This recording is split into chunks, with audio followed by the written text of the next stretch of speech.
of them. You're wasting all your time and money on models. Paint what you have. Hello, everyone, and welcome to Model Club TV, episode 84. Wow. It's December. How are you, Scott Johansson? You didn't give us hats to wear this year. We'll do that on the live episode.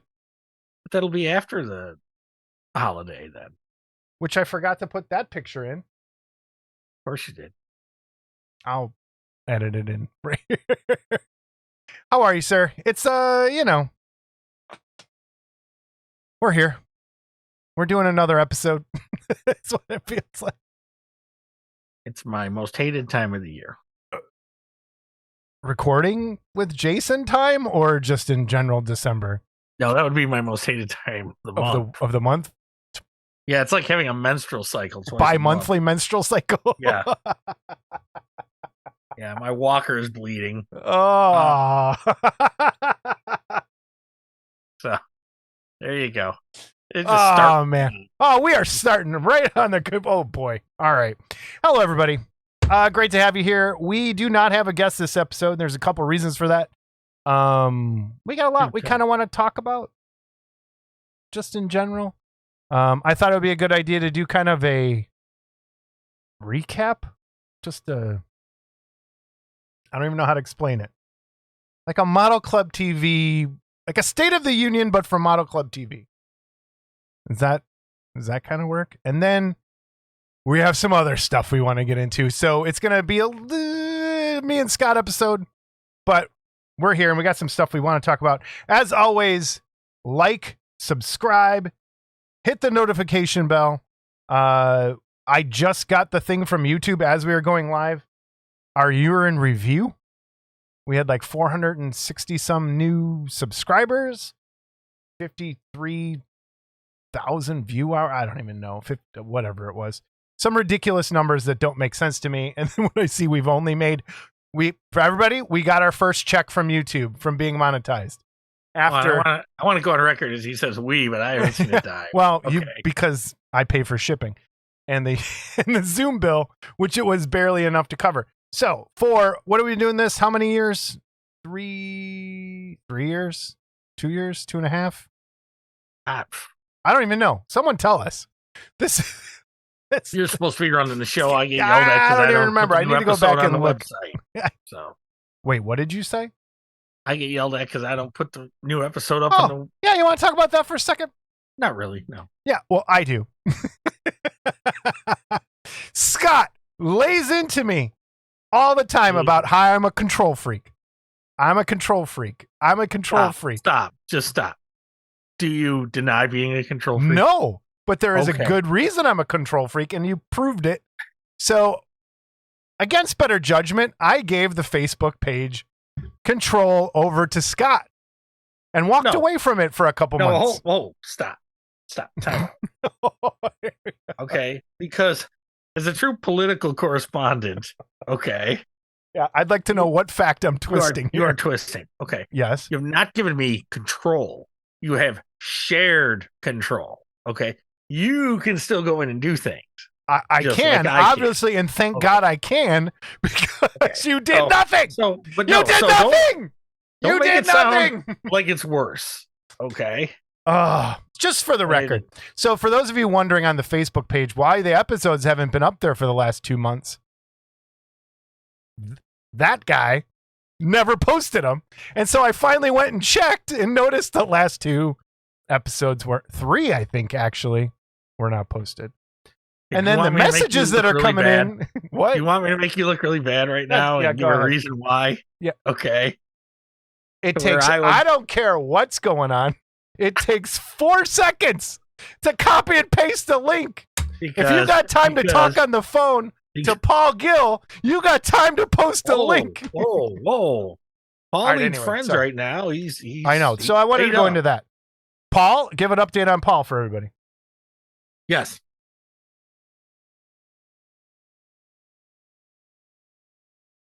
You asked a question. I answered it. Do I have an update? Yes. No, I said give an update on Paul. Oh, give an update. Oh, we're off. We're off to the But races. I sent Paul a message today and asked him how he was doing, and he said so people who missed, what's going on? Paul had a hip replacement. There we go. So he's bionic now. A bionic Bigfoot. Where's my cord? And so I asked him how he's doing. He said basically he's more comfortable now, but he's still basically learning to walk again. So, which maybe I should get that lesson, like how to do stairs again. But I don't know. But yes. Yeah, so he's doing better. I've spoken to him on the phone a few times. Sounds stronger than he did initially when I spoke to him. So, and he has to have the other one done too, right? Yes. So Jamie's mom just said the same thing. One done, gonna have another one done in the future here shortly, and she's doing pretty good too. I think once people realize how much less pain they're in, hip replacements go a lot better than what people think. So hang in there, Paul. You're gonna get the hang of it. You're gonna walk again. You're gonna walk again, Paul. And also a shout out. I know we're going to talk about it. But his line of Thing Kit's got a nice write up in the new Amazing Figure Modeler that just came out today. So yeah. For the people that need to send us an email, watch this go sideways, like always. Oh, it didn't. The button worked. Yay! modelclubtv@gmail.com is the email address. I am still waiting. I finally got the one person from a couple episodes ago. Got their email for the giveaway. I still need Glenn Jarvis for the Ratfink thing. So please send me an email, modelclubtv@gmail.com. I need your address. I need your info to get that out to you. And to leave us a voicemail, which we have a couple this episode, it is 708-816-4299. 708. Stop doing that. 816-4299. All right, that's the voice. So, I never noticed it before. I did it on purpose. You put a 42 in there? Yeah, I did. Okay, so you had a choice. It took you that long? I'm slow. What do you want? I'm doing this. When you sign up, Google gives you a choice of phone numbers, and there was one with 42 in it, so I took that. So, all right. What's new, Scott? What's new? Well, we're going to talk about our subject later, I guess. Yeah, so don't go into that yet. So what's new? Hold on now. I got to do a look. Oh, also, I'm going to put up the link again. I haven't done it in a while. Link to our model kit if you want to download it and print it out yourself to practice 3D printing, or just have a stupid version of us on your desk. That link will be in the description below. What's new? I stopped at Jason Walker's house for the first time in about 6 years? I shouldn't say I stopped for the first time in about. I was allowed inside for the first time. Since his girl Jamie moved in. Okay. And okay. Have I been in there since she moved in? Have you been over this way ever? Have I been to your house since she's moved in? No. That's a lie. Because I've dropped stuff off. Oh, you dropped something off and did not come in, and that was your fault. Right. But so this time I finally got invited in reluctantly, I think. So I was able to pick up what Mr. Horvath sent me. So thank you, David. Yeah, pretty cool. And do you want to share it or no? Well, do we want to share? Sure, I'll share. Yeah, but I'll do it all. Hold on. I think that's why you sent it. I'm used to it. Ooh, excuse me. What did you have for dinner? You seem to be very belchy this week. I'm having a Coca-Cola right now and Portillo's, and I probably ate more than I should have. And I'll probably pay for that later. Yes, you have eaten more. So, Mr. Horvath sent me this nice Can you get it in there? plaques he's doing. Yeah. Mummy plaque. That's 3D printed. So head on over to Nostalgic Resin Productions over on Facebook. I'll put a link below if you're interested in any. I think they're $20 shipped, or maybe plus shipping. I'll have to go back and check, but yeah, if you're interested in any of those, he's got a bunch now. Free because I'm special. Because you are a nice guy. Hey, War of the Worlds came up again for me. There's a new War of the Worlds movie on Hulu. That's great. Like, new. Not the series, not one of the old movies, a new movie. Mm-hmm. So I'm going to have to go and watch that. See any movies, Scott? I'll bet money. It's shit. Wait. Oh, we passed 7 minutes, so we're good. See anything? Have I seen anything? No. Okay. You? I did. I saw Godzilla, and I talked about it on the other show a little bit, and your prediction came true. You care to tell what you predicted to the people on the Discord when I was out Saturday night at the theater? Oh, so yeah. Jason, of course, can't go to the theater without incident. Okay. Because he's a troublemaker. Okay. I'm a troublemaker. I expect and decorum. He doesn't have the sense that when he's going to go to a show by himself. Well, first of all, let's cover that. Okay. So he calls me that day to see if I want to go to this movie. And I initially say no. And then I start watching the trailer and reading some reviews. Like, well, maybe. Okay. So I call him up. And I said, well, I'm thinking about going to that movie. And his first thing he says to me, he says, are you going to breathe heavy? Okay. So at that point, I'm like, okay. I can tell you're one of these freakazoids at the show that needs total silence, especially when there's going to be reading involved.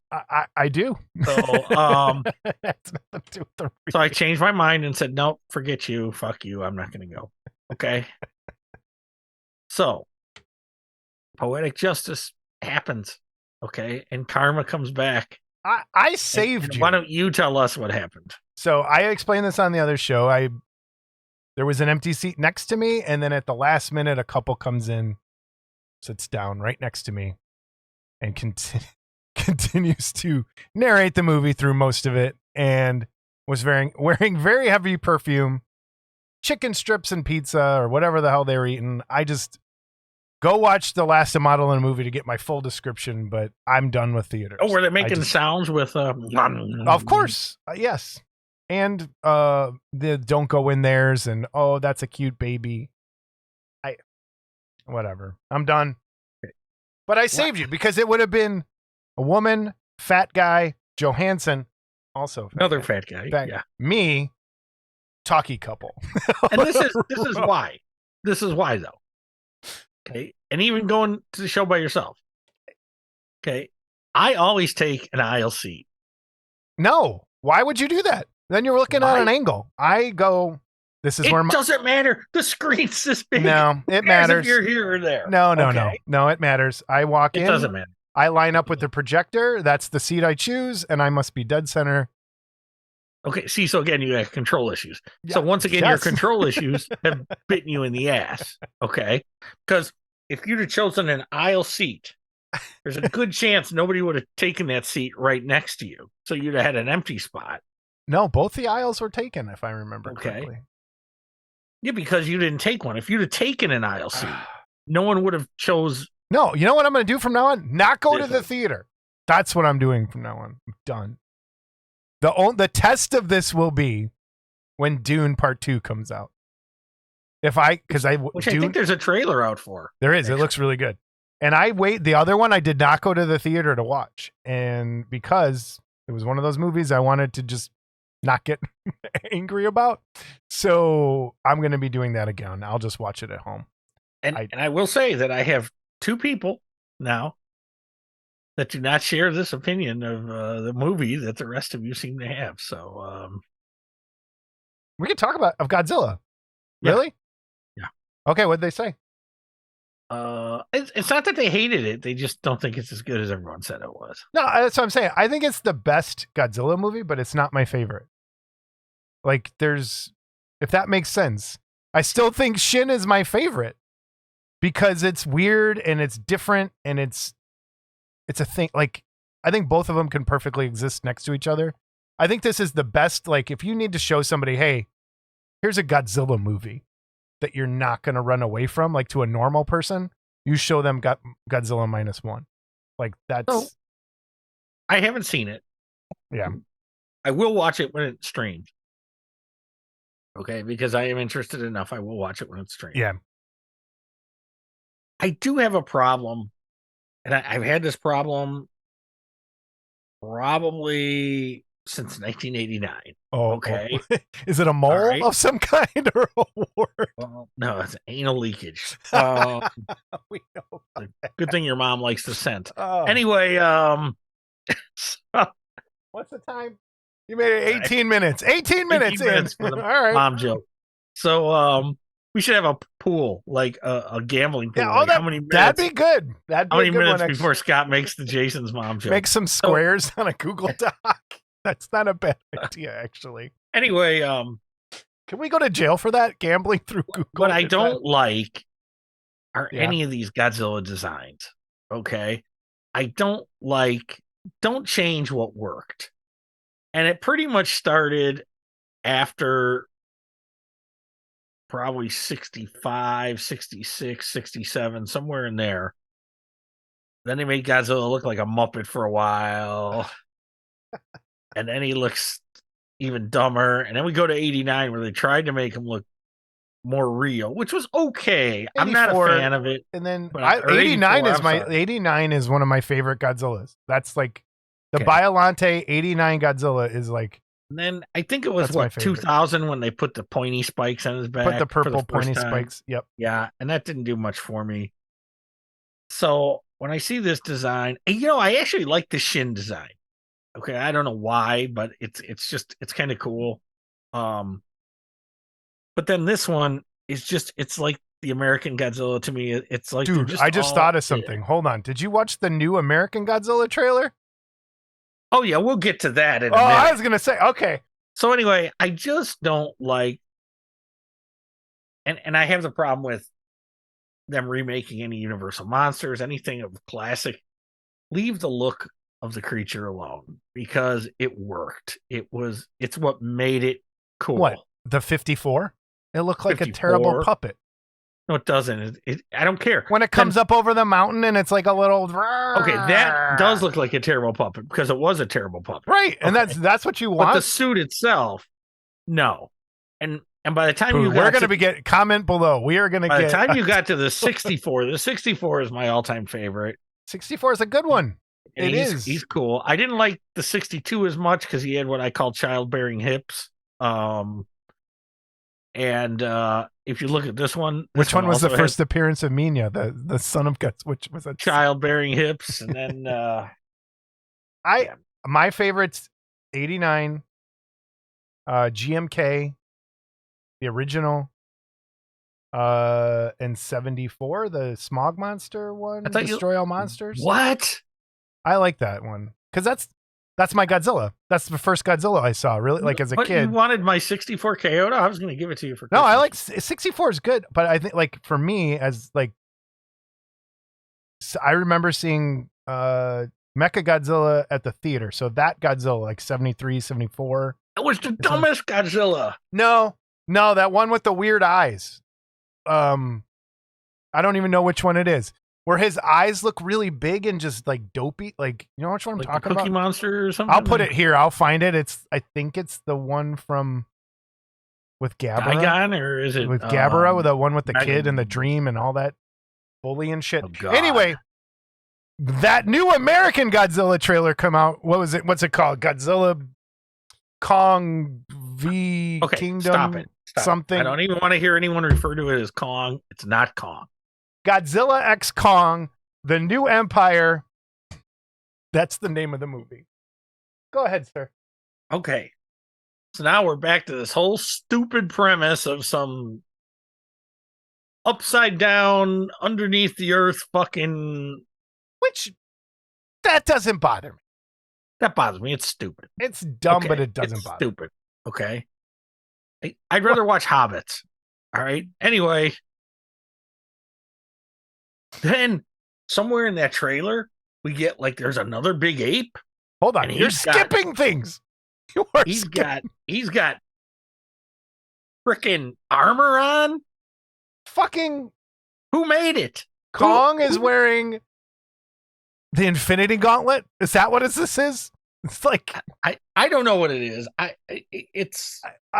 and then there's apparently I'm reading that there's another Kong guy that's in the That's end, what I'm talking about. and then he can talk and make weapons, and then there's a baby Godzilla I'm hearing, and this thing looks There's like a baby Kong. I saw that. dude, this looks like utter trash. And I can't understand. Good. I'm good. Good. I don't, and I get, and this is the thing I keep seeing on the Godzilla boards is, and they keep throwing up the pictures of Godzilla from the shower area doing the drop kick and doing the flying with his tail tucked and all the weird stuff that happened then. Yeah, that's why those movies went away for a long time, because it got so ridiculous and dumb that everyone hated it at the end and was like, this is ridiculous and stupid. And they made Godzilla a caricature of what it should be. And I still don't like Kong with a weapon, but whatever. But see, I think that's the new Kong, the other Kong. No, didn't you watch the last one? Yeah, but somewhere in here. No, there is a new Kong with more weapon, but he's using the same axe thing that he made in the last Godzilla movie. No, and he didn't make it. I thought he found it. Oh, he made it. And yeah, there's a baby Kong thing, and then there's more other. But the killer to me, and I'm going to pull it up, there's lots of Kong monkeys, or whatever there are. Oh, and then they show the Kong monkey thing sitting in the classic on the throne. There's a throne, yep. Okay, what is he, King Louie from Jungle Book? Okay. The shot of Kong and Godzilla running is the worst thing I've seen in a very long time. I can't even get over how bad that looks. It doesn't even. Anyway, they're like. Yeah, I'm watching it as you're talking. I just. Anyway, they just showed the baby Kong doing this. It's like, stop. Get off the tracks. And it's you're so far off the track. I don't even have to tell you to get off the track. And I think part of it is they were trying to capitalize on how, like, all the hype that came out from -1. And I think after I saw -1, I watched, this was like, I saw this as soon as I got home. And I was just, are you kidding me? The sheer I saw this too right after I saw the Godzilla trailer, and I'm like, I'd rather go see the Godzilla movie 100 times. Yeah. We agree on something. That looks like utter trash. And anyone who disagrees, please let me know why. But if you say, well, Godzilla's always been goofy, that's not going to hold water with me. No, it's also... Because that's what wrecked Godzilla. Was that dropkick crap. My good friend Rob Madison, just because it's a giant monster movie, just because they can, doesn't mean they have to. Right. Exactly. Anyway. All right. So we have the next thing I want to talk about is Wonderfest. Huge Wonderfest news. The dealer's room sold out last month. Out of nowhere. That has never happened this early.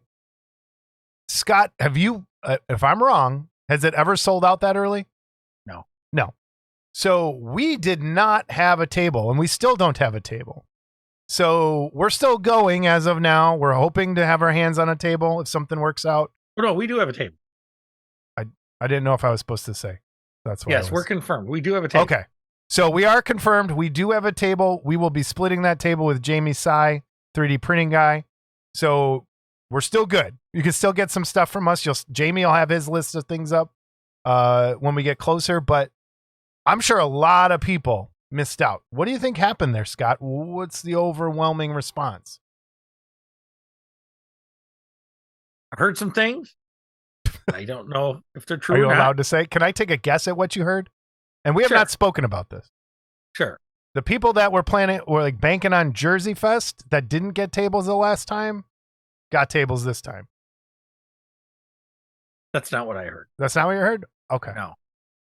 Now, and again, I don't know if this is true. And so I'm not that is not a shot at Jersey Fest. No, I am just thinking that people. And I'm not saying this is true.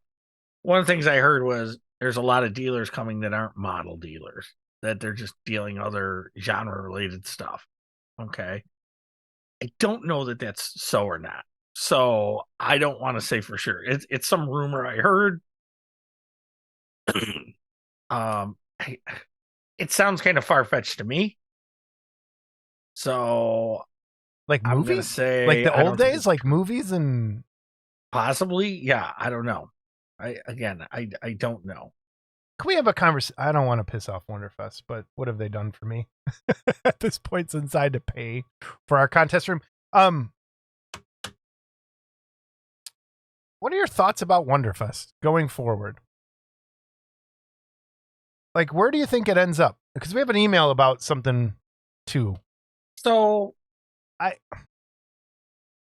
think you're already seeing it slowly change. You're gonna see more 3D printed stuff there. You know what? I'll grab that email right now because it fits right into what we're talking. Where I'll go out of order with this. Keep talking while I. Yeah, you go. Hey, Control Freak gets to do whatever he wants. Oh no! Oh wait, I got it already, right there. Okay. From Raymond LeGrant. Hi, Jason. Quick question, maybe for discussion. How many entries at Wonderfest this year will be 3D printed? What do you think? And I responded with him quite a few, and eventually it will be most. I'll bring it up on the show. So I did, and he just responded a little bit ago too. I think 3D printing is going to change a lot of it, but I also think if what your rumor is hearing is correct, that's kind of what I'm thinking it's going to end up too. Because when I was looking at the guest, the voice actor for Red Dead Redemption is coming, who did the voice of John Marston, which to me, that's amazing because it's one of my favorite games of all time, and I'd love to meet that guy. But it doesn't, that's a Wonderfest thing? Like, okay. And I'm glad they're kind of reaching out or spanning out, trying to get some other people.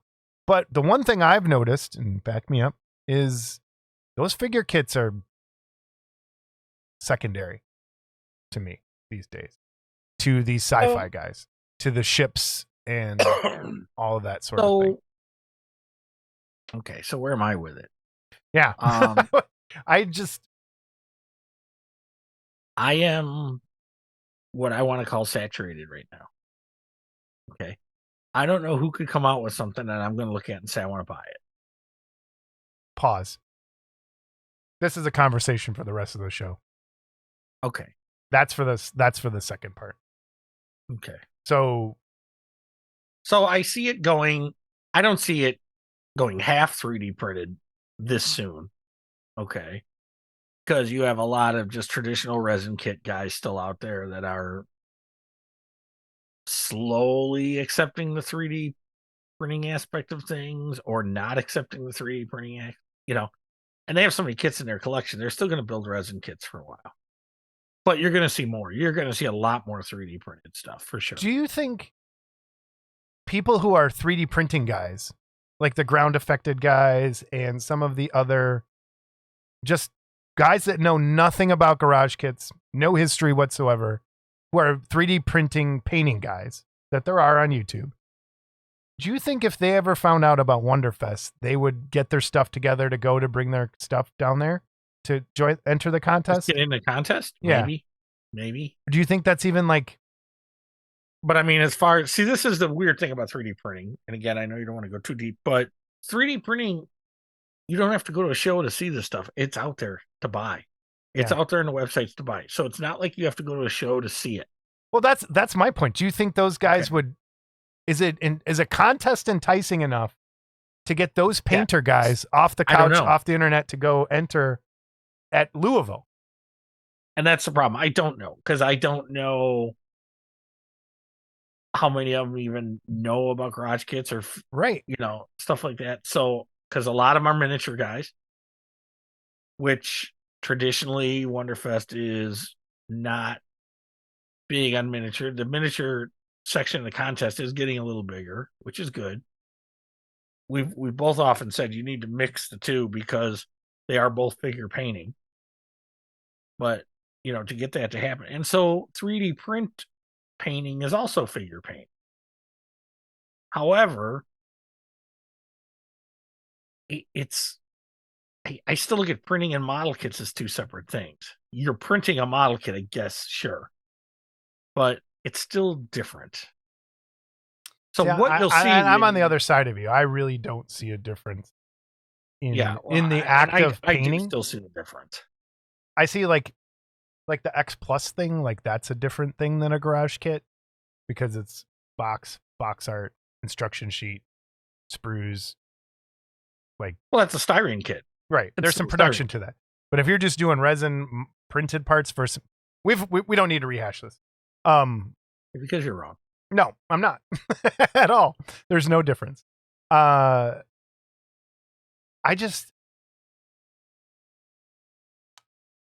struggling to see the point of Wonderfest in 10 years. Like, and maybe that's what they're doing this year. They're branching out, which we've always said they needed to do. I just hope they branch out in the right direction. Well, again, there's still figure kit painting going on. Yeah. Okay, so there's always going to be a market for paint and supplies and things like that. Maybe you'll start to see companies show up with their resins and stuff like that. And I'm just saying in the future. Yeah. I'm not saying the immediate future, but so you may see that. But even traditional resin, you have Smooth On has showed up, and the people that make Vagabond have showed up. Who else has ever showed up really that makes resin? So it's Reynolds is at MaskFest every year. Yeah. They're always there. And Reynolds at this point, I don't think he'll do Wonderfest again because it's just they've been there, they've showed their product. And now I will say this, and this is just in talking to people. And again, I won't get into names and stuff, but right now there's a shortage of casters, traditional casters out there. And so which is going to force everybody. That's why I have it might. Yeah, it might a list of people right now that I'm printing something for. Yeah, so I don't know where it's going to go. It's going to be interesting. I don't want to see it go away because it's a yearly pilgrimage to see people and that I think that's where you're going to more like the little get-togethers, like our barbecue. We're going to do that again at some point. Like those, and like how Jersey Fest started, your little get-togethers of guys just talk about stuff. And like, I would still go to Wonderfest just to see people like once a year. Like that's not I don't know. Wonderfest. So I got my room. If you have not gotten your room yet, I would get your room. Is that sold out too? Did you hear? I think they sold out the block. I heard right? Saturday was sold out. Okay. The block for Saturday. So when you go to their website, and you go to make a reservation, it automatically puts you down for the 4 or 5 days. And you have to go in there and switch your days. My punch the screen intent. my get angry at the computer took over. And I had to explain it to this idiot. And I still, that's set up wrong. Wonderfest fix your website. So, well, I think it's actually the hotel. It's probably the hotel. Yeah, the way that works. Hotel, fix your website. Crown Plaza, whatever it is now. So yeah, Wonderfest is coming. Everybody get ready. Yeah. And the guests have never been a big thing to me. I'll say this. The guests have never been a big thing to me. I know you guys had a good time last year with the Land of the Lost folks. Yeah. And you got a kiss and all that. And, I mean, I think guests bring people that normally wouldn't go. So. Well, and that's the thing. So if these guests are going to bring people to that show and give it attendance. Yes. Yes. Well, then you also run hopefully they'll look at this stuff and want to get involved. So, but then again, whatever it takes to get people in the show. And we've said this before, though, too. Why isn't Wonderfest reaching out to guests that are more figure related? And let's be honest. Can we have a moment of honesty here? Sure. When's the last time Wonderfest actually did something figure related guest wise? I think everything's kind of left up to a couple people that pick do the classes, not the Friday classes, but I'm talking the weekend classes. Those are all usually, or Joe's still doing all that, right? Like getting people. Yes. But when's the last time they had a panel with a sculptor or a painter, or is it just me? Like, I feel like I haven't seen that in a while. When did they have a sculptor come in? When did they have Wonderfest official Not they've come on their own and hung out, but like here's a guest of honor, sculptor extraordinaire or figure painter extraordinaire or casting. Let's do a seminar on seems casting. What it's come to is, first of all, the sci-fi guys have really infiltrated, especially the contest. So they do try to placate those people by bringing in guests that they would be interested in. Yeah. Okay. So there are some. But we're there too. Like, but yeah, we throw are us there a bone. too. Throw us a bone. Without us, And, those sci-fi guys wouldn't have a show. You know, I mean, I could look. I'm looking at past Wonderfests. So, all right, go And down the list. When's the last time there was a Thomas Kuntz in 2019? And then before that, I was gonna say Thomas. So he was official Wonderfest guest. And before that, because that's the only one that came to mind when I was thinking. Give me a second. I know I'm gonna edit They're this. gonna hate us. We're Looks gonna like- get kicked right out of there. Oh, that's fine. They kick us out. We'll take our army with us. All right. So in 2015, they had Vincent Price's daughter, Sarah Karloff. They are genre related to what a lot of garage kits are. But that being said, That's almost 10 years ago. That's 2014, the late Andy Yanchis, who was part of the Aurora. so in 10 years, they had Thomas Kuntz. Yeah. That's my point. Right there. Like, something. We still go. Anyway, I didn't mean for it. We didn't plan this at all. Obviously, we can tell by the... Well, again, I've never gone for the guests. So if there's No. a guest that I like, it's a plus for me. So, Yes. Agreed. okay. One- And if they get a guest, like, for example, the year they had George Romero there, I could have cared less. Okay.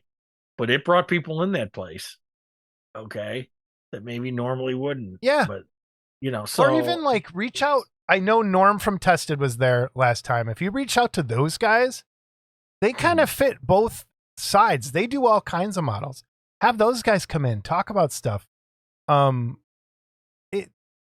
There's people you can get.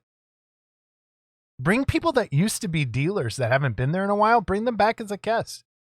Mhm. I don't know. Anyway, you want to give some stuff away? You might as well. So this giveaway brought to us by the Warthlings, and this was specifically for a Christmas gift for someone.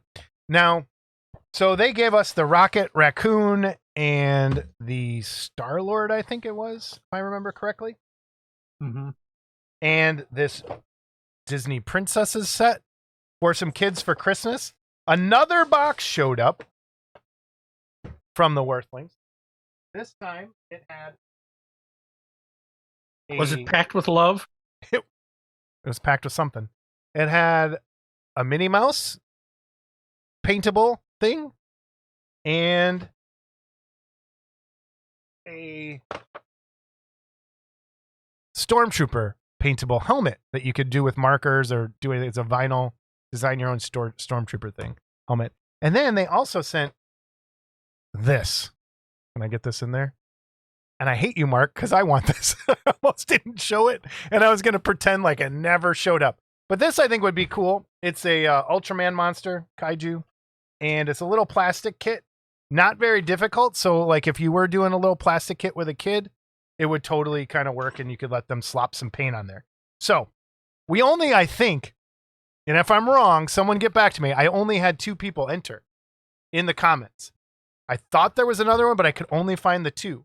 So I'm going to get with those 2 people and sort this out with them and not even do a spin. We'll just give everything away to those 2 people. And if neither of you want the Ultraman, Jason gets to keep it. Yeah, that would be great. Actually, I'll still give it away. So yeah, thank you, Warthlings.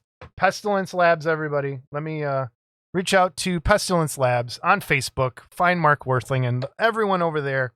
Great stuff. They're the best.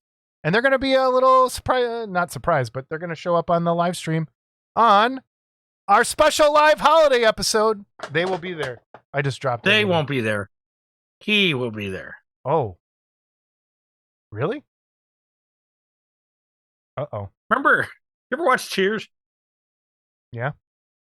Okay, they never showed Norm's wife. I think that's Shanna's deal. She doesn't want to be seen on the. I on hope the she pod. talks off camera, though. That'd be cool. She might. We could have her talking in Mark's ear. That would be great.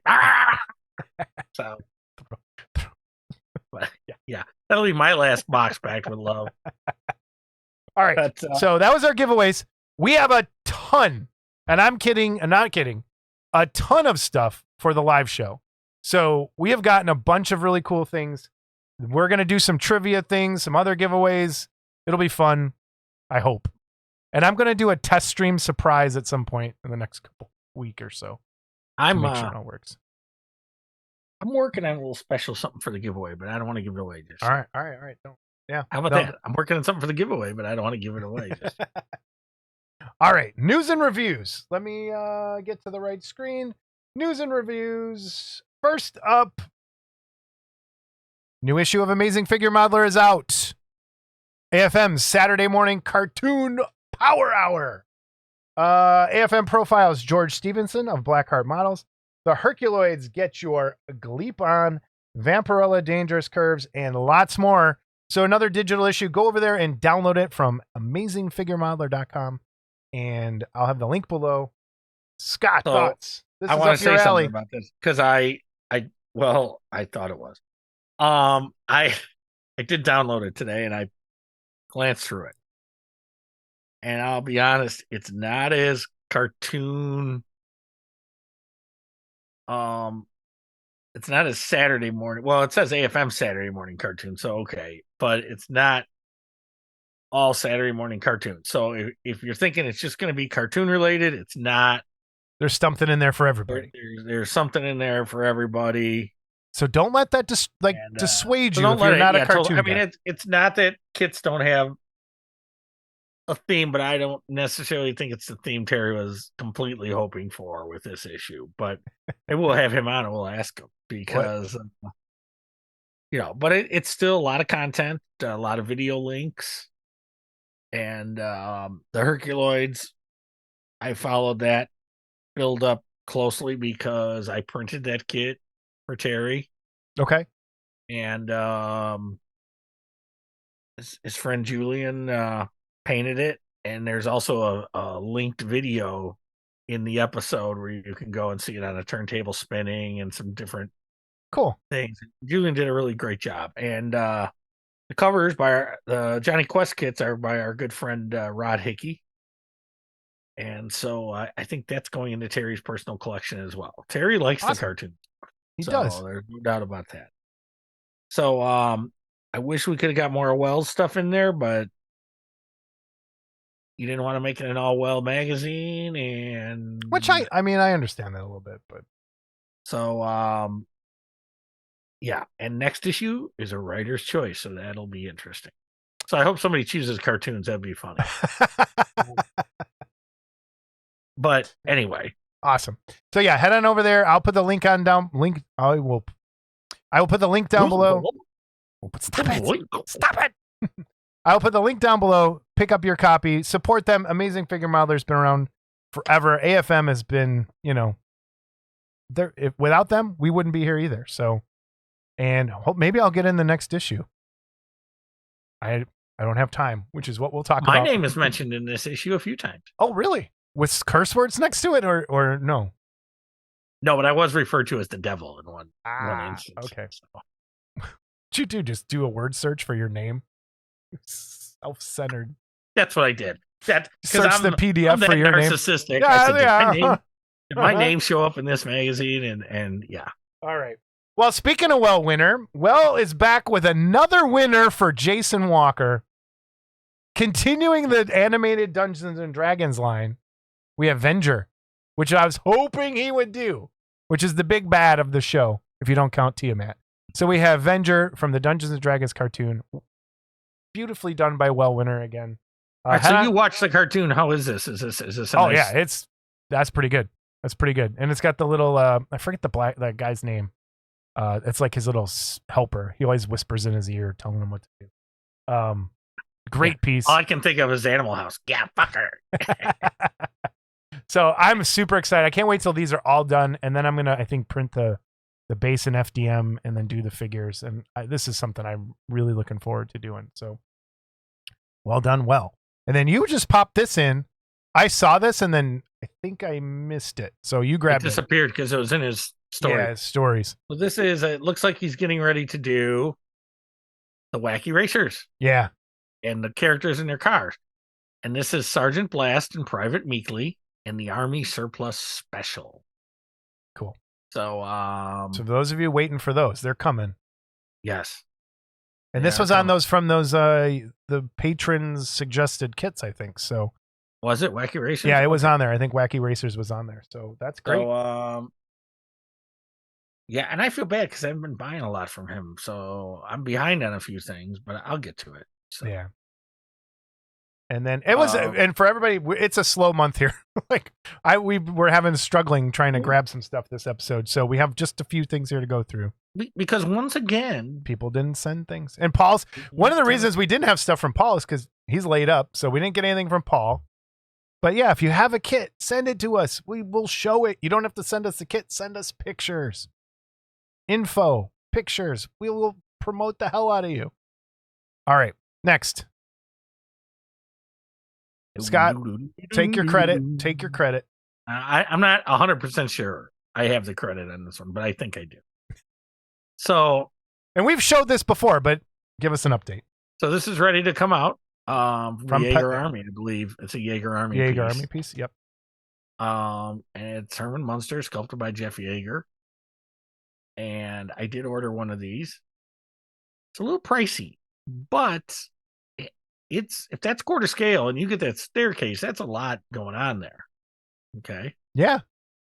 And if you look at this one photo, well, look at what do we have there? Someone said, you know what would be a good idea? To make the spot translucent so that you could light it, so you could light the eyes like it was.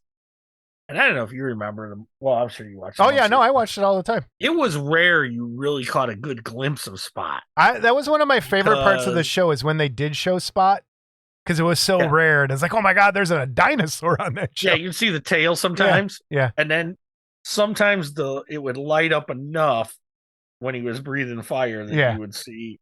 But for the most part, you would just see his eyes. So I said, yeah, it would be cool so you could light the eyes. And yeah, it's a nice here's piece. Another idea has been taken.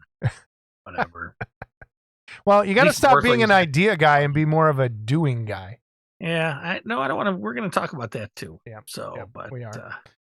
Up next, and this came across my Patreons, and this is from CA3D Studios. If you want to join over there and get it for yourself to print, or I have the ability to print for sale. So, because I have the license for these, I have a selling license, which we'll get to as well. I just thought this was really, do you know anything? Was there ever a Samurai Beast in the comics? No idea. No idea. This I just thought was a really cool piece. Sculpture. And it's got a dragon in the back and lots of cool stuff. So it's a nice, neat little, a lot of pieces it looks like too. Oh yeah, here's the breakdown.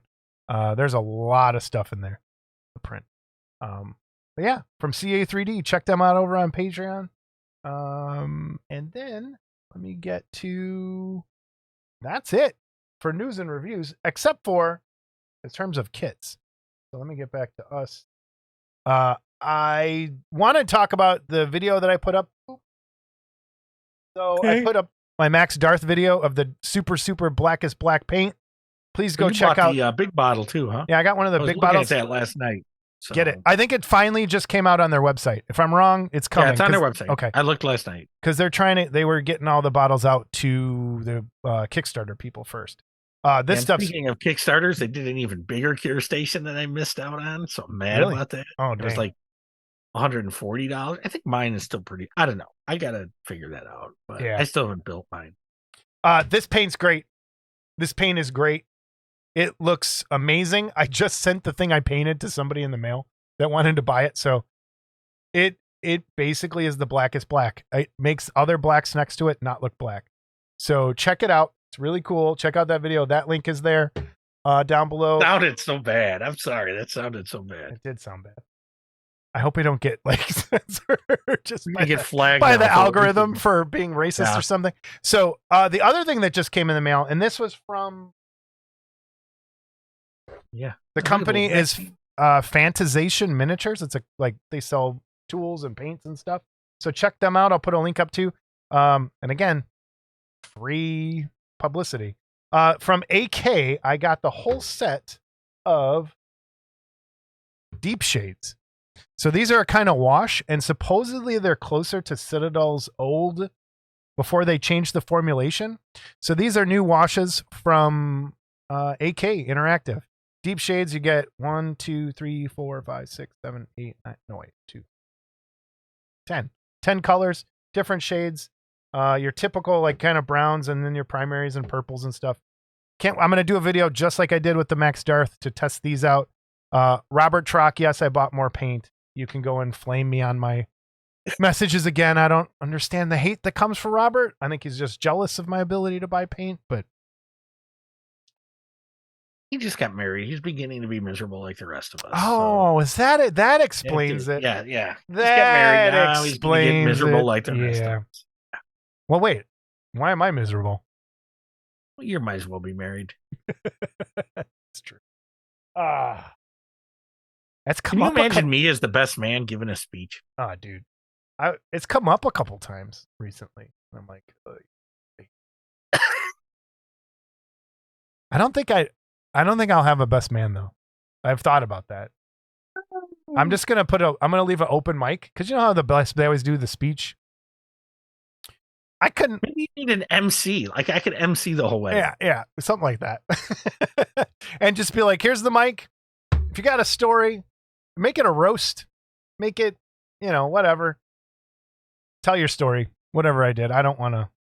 I can't pick one person because everybody means something different to me, and everyone's equally as important. So I don't. That's hard. I don't want to do that. You'd be nothing without me. Okay, just. That is so true. Also, we have the workbench, Scott. Have you done anything? Paint wise. I carried some stuff up to my workbench. I finished this alien. It's pretty small the way I printed it. I do have a couple people now that wanted this as well, but bigger. So I got to get that in the works. And that's what I was working on. This is mostly washes. I mean, so you're going to be an okay painter someday. Yeah, one day. I'll be all right. I'll figure it out. And then I'm printing a mask for a kid at school for his dad for Christmas.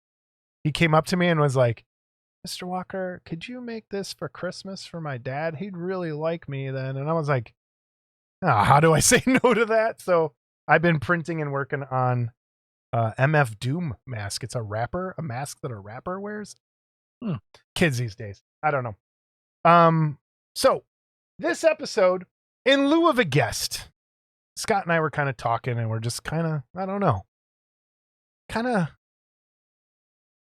down, not down. Is that I don't know. I don't know the right way to put it. I'm discouraged. There's a little discouragement going on. I'm more discouraged. I think we're both discouraged, but for different reasons. And we're going to get into the main big reason for you, probably more than what some of the other stuff, but. Well, I've got two things going on actually. So this is just, let's knock this first one out of the park. Let's knock the first one out. Go ahead. Because we've already discussed it, but I'm going to discuss it again because I'm an asshole. No. And I'm just going to name a name. You are a righteous asshole. I am. So, as we know, we need that t-shirt.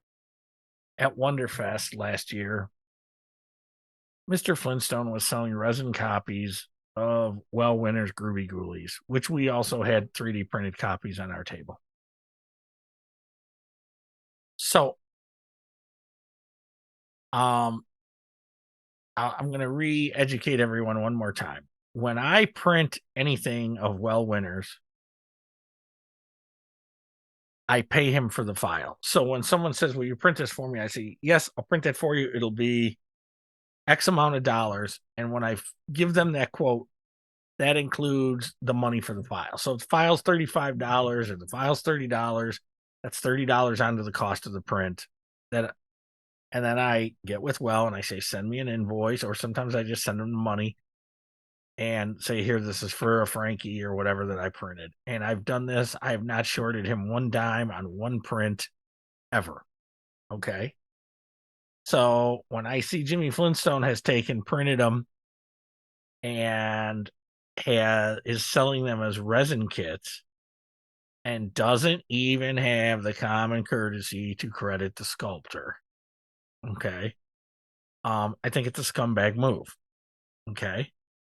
So there was a little bit of controversy about this, and Jimmy went so far as to have another sculptor, who I have no beef with, sculpt his own Groovy Ghoulies Frankie, and also did one flipping the bird, which was, I think, probably directed at me, but whatever, who cares? That's all in fun. I don't care. At least he was. That's funny. And I even commented on here and said, at least he's doing his own. Yeah. Okay. I put the issue to bed. I said what I had to say about it, and I was done. I think I can pull up this email. So keep talking. Until I got a Monsters of Motion product update recently. On their product update was these Groovy Ghoulies kits by Winner. Whoa. Well, it doesn't say by Winner. I know. I'm saying they are Winner's Groovy Ghoulie kits. So I have it. I have the email here so people can see. And I know they're being printed by Jimmy Flintstone because they're the same images that are on Jimmy's website. So Jimmy's still selling them on his website too. Okay. Now, I brought up and I put it on here. It's royalty-free licensing. Hold on. Before you go that far, we'll come back to that. So in this From Monsters in Motion, okay, there's also the Squiddly Diddly and the Squiddly Quisp. Diddly is also Wells. Yes. And the Quisp is not?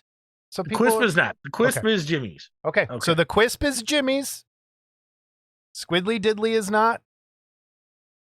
And the Groovy Ghoulies. The Groovy Ghoulies are not. Well, I mean, technically there is because he's casting them, but without permission. So go ahead, continue. So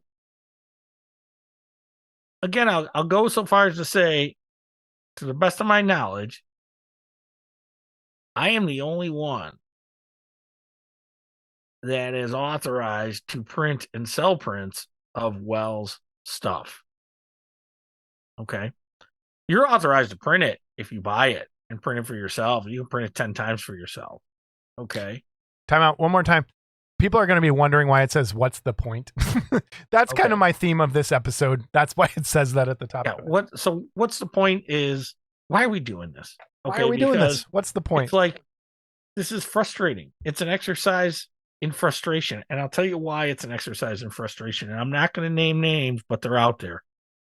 There's well-known kit producers out there. Bigger names. Okay.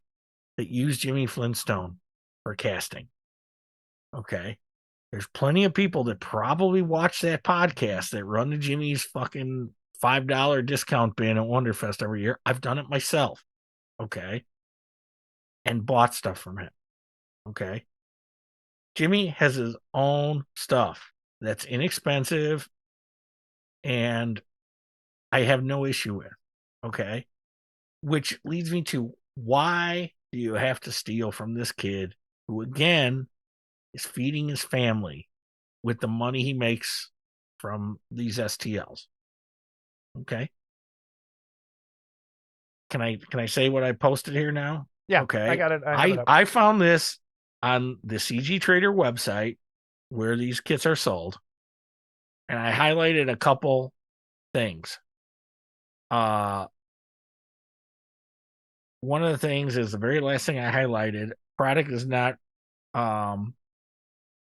repackaged as goods sold inside a virtual world, metaverse, application, or platform, or as a product published within a book, poster, t-shirt, or other item, or as part of a physical object such as a toy, doll, or model. Okay. So I interpret that to say, Jimmy don't have the right to do this. Okay. But this is part of the problem. This is part of the problem that's out there. This part we don't have to single just Jimmy. No one has the right to do that. No, and we'll go back to what you just said, that you could print that beast kit for them. Because I pay an extra royalty fee a month. I'm paying, I think, $25 or $20 a month. I'm rich. I don't look at any of the money I spend. No, but there's a lot of guys that do that. Yeah. You pay for the right to sell prints. Yeah. Okay. And if that's the case, then if you're selling the same print as Jason did, as long as you paid for the rights to sell that print, then that's up to you guys to compete for price. That's fine. Yeah. Okay. This is a scumbag move by Jimmy Flintstone. Okay. I got no problem saying his name. I'm going to tell you it's my opinion, which I am entitled to, so I can't get sued. Okay. But I'm going to tell you this. All right. If you use Jimmy Flintstone, if you buy from Jimmy Flintstone, knowing all this is going on, you're part of the problem. Your money is going directly into buying STLs from Well and buying resin to rip off Well. That's where your money's going. And probably other people. It's not just Well. It's not just Well. All right. That's just one that I have to know about because I take personal interest in this kid. So I call him a kid. He's 30-some years old, but to me, he's a kid. I'm 60. So, scumbag move. Wish he'd stop. I wish those of you that are using him for casting or any other thing would put some pressure on him and say, dude, stop doing that shit. You got enough of your own stuff. Okay. I know for a fact that a guest we've had on here, Chris Elizardo, is very good with ZBrush and can sculpt all this stuff. Man, sculpt your own, Jimmy. Then you're paying a sculptor and then you own it. That's fine. Yeah, but stop. You're being a jerk. Okay. Period. You want to take it up with me? I'll be at Wonderfest. And you can bet. That is not a threat to a fight. Let's get that. No, I'll be at Wonderfest. I'll gladly debate this one-on-one with you. But I will tell Jimmy this. I will be in contact with the Wonderfest staff about what's going on.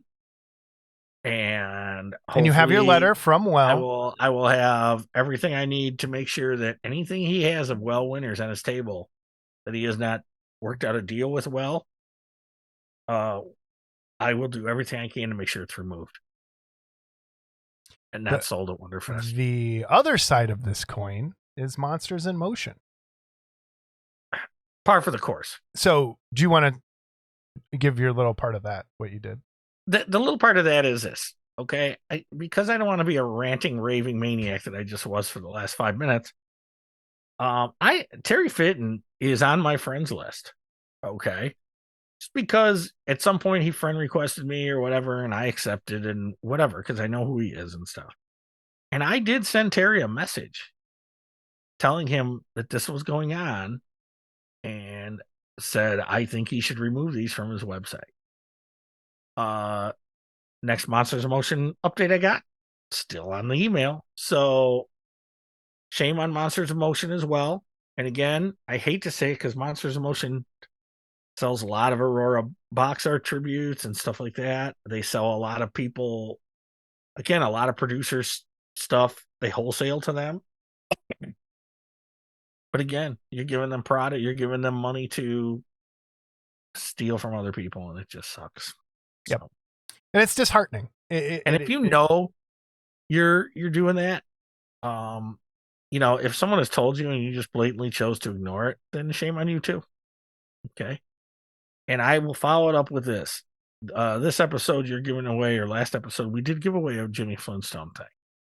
That was sent to us. That was out of someone's personal collection. It was sent to us. And I will ask that, as much as we appreciate the donations, I will personally ask, please don't send us any more Jimmy Flintstone stuff, because we will not even give it away. I don't even think, that wasn't even on Vlad's radar when he sent it to us. So. No, and I don't think it was either. No, or on mine at the, because we had our thing before, but I was like, let's, it's no problem. But from this point forward, someone had a good, my first official blacklist as far as I'm concerned. And again, what's the point? You fought this fight for how long with other people? And for people who are new to the show, Scott as tends, it's a new Scott that's on this show. The old Scott got in a lot of arguments about a lot of like what's right in the hobby, what's not right in the hobby, which brings us to the Tucky email. The ghost of Tucky returns today. And there's something going on there. It brings up some of that, I think. We started this show to try and spread this hobby to people that normally have no idea about it, and to give something to the people that are part of this hobby, another outlet, a more recent, not waiting every, quarterly for a magazine, something that people could, jump on right away and be more recent when things come out. I talked to you the night it happened. Yeah. I was so discouraged, and it was like, and it's not costing me a dime. Okay. This kid's got 199 models out there. All right. That I can print for people. I've got steady people that I've turned away because I've got enough of my own stuff. It's not really affecting me then. Okay. I'm upset for this kid that last I heard was still paying Uber to get his kids to school because he's saving for a car. Okay. And this guy's got to steal from him rather than work out a deal.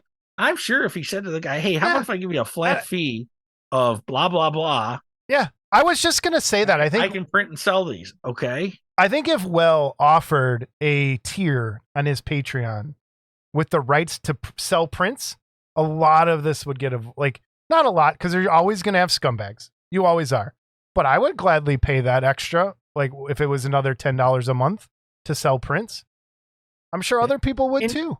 And so everyone knows I pay nothing extra to sell his prints. However, he trusts me enough, and I have proven to him that if I sell something of his that I printed, I will give him the money for the file. Yeah. For the one that I sold. Okay. And just the way it is. It's the right thing to do. And again, I've given him too much publicity. Yeah, because now everyone's like, oh, we could go get a resin cast. Go ahead. Go buy it from Monsters in Motion. Go buy it from Jimmy. But no, we will think you're a piece of crap. That's just where it is. I think that please don't tell me about it. Okay. And I will say this, if you came by my table and I saw that you bought one of them from him, just keep walking, please. I'm sorry. Just keep walking. Yeah. And I don't want to offend anyone. Again, everyone has the right to buy from whoever they want to, whatever they want to. But I'm letting everybody know, when you support this guy, this is the kind of thing you're supporting. You have the right to not think it's okay. For casting or whether you're buying from him. This is the kind of thing you're supporting. Yep. He has always flown under the radar until he's been caught this time. Okay. There's been a lot of stories over the years. Nothing could be proven. This one's been proven. Okay. Yep. You still choose to do business with him, then that's on you. Yep. We'll leave it at that. We'll leave that part there. So now let's talk about what's the point? What's the point? Because this got us, Scott and I, into another conversation of, well, Scott was bummed out from that. I'm kind of bummed out with some stuff going on. And it's just, what's the point of this? Why do we do this? Why? And I want you to comment below, and I want people to join in on this discussion wherever. This isn't a pat us on the back thing. No, this is not not that at all. Leave us a voicemail, send us an email. I'd love to share them for the next episode. Not the live episode, probably the one after. Why do we do this? Why do we collect models? Why do we build and paint models? We stash these things in our basements forever. Maybe paint one or two. And yes, there are people out there that are very prolific painters that paint their collection. But why do you do that?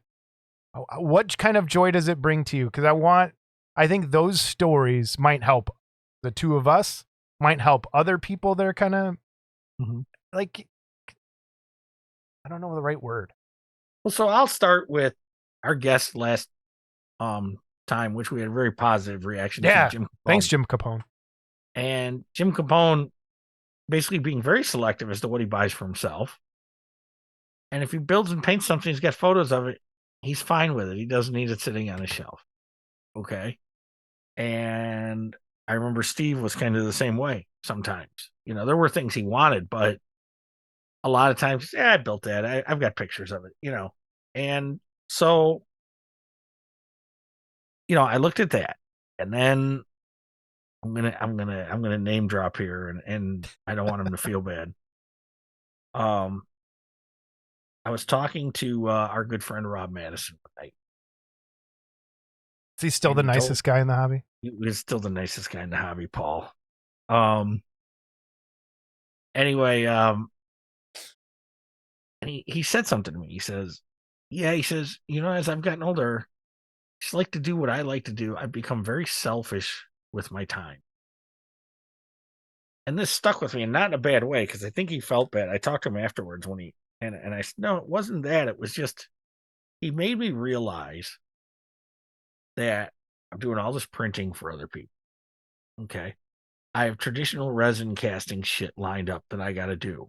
Okay. I still have to do that stupid big Galuna and one more run of my big King Kong. Okay. Even though I'm going to 3D print it smaller, I still want to do one more run, especially after seeing yours in the basement the other day. Yeah. And I looked at it and I go, man, that's a good kit. And It I'm is. not, but it really is. So, next time you're here, I'll take a picture of you next to it. So I want to do it again. I want to get these projects done in the next year or two. Okay. And I'm going to tell you something. After that, there'll be no more resin casting by this guy. Okay. And by then, there's not going to be any more 3D printing for others from this guy either. Okay. Because this guy wants to just build and paint. That's all I want to do. Okay. Yeah. I want to be selfish with my time. My problem is, and it's nobody's fault, is I have a hard time saying no. Okay. And I also have a hard time. It's not about the money. Okay. Now, I'm not charging enough for 3D printing. No, and neither am I. Okay. But why do we? Because we feel bad. We're like, how Right. can we charge these guys what some of these other guys charge? That's crazy money. Okay. But on the other hand, is it? I mean, I'm starting to look at, I just went and bought $100 worth of styrofoam popcorn because I'm tired of fucking I know digging into other boxes for. I just went and bought 2 rolls of bubble wrap that cost me $60. Yeah. So, so you have that cost. You have alcohol, which we can distill, but it's a pain in the ass. And lately I've been using mine to the point it's so saturated. I pour it in a clear thing, I put it outside, and it's solidified. So if I try to distill it, I'm not going to get much out of it.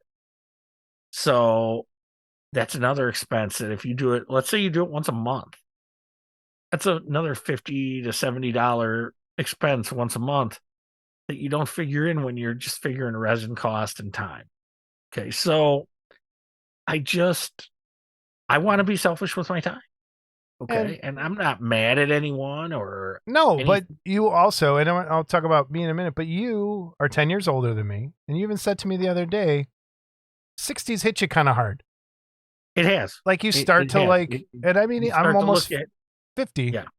And you start to like time it out. And I'm timing it out at 49 and going, I'm never getting through that pile of models that I have. Never.